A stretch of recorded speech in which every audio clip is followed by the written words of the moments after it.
Oil heat ఎక్కాక heat అయింది కదండి oil, ఉల్లిపాయ ముక్కలు వేసేయండి, పచ్చిమిర్చి కూడా వేసేయండి. వేసి కొంచెం కలపండి.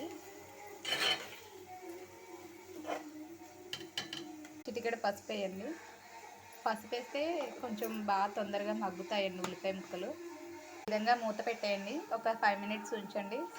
సిమ్లో పెట్టండి. మూత తీసి చూడండి, మగ్గిపోయాయి. గ్రైండ్ చేసుకున్న మసాలా ఉంది కదండి, సో దీన్ని వేసేయండి. ఇలా వేసేయండి. వేసాక ఈ విధంగా కలపండి. 5 మినిట్స్ మళ్ళీ మూత పెట్టండి. మసాలా వాసన రాకుండా ఉంటుంది. ఇదంతా పైకి తేలాక ఇందులో కొంచెం రాళ్ళు ఉప్పు ఉంటుంది కదండి, అది వేసేయండి. ఇందులో 2 టేబుల్ స్పూన్ కారం వేయండి. వేసి ఈ విధంగా కలపండి. కలిపాక ఒక 5 మినిట్స్ మళ్ళీ మూత వేసేయండి. ఆయిల్ అంతా బయటికి తేలిపోయింది పైకి.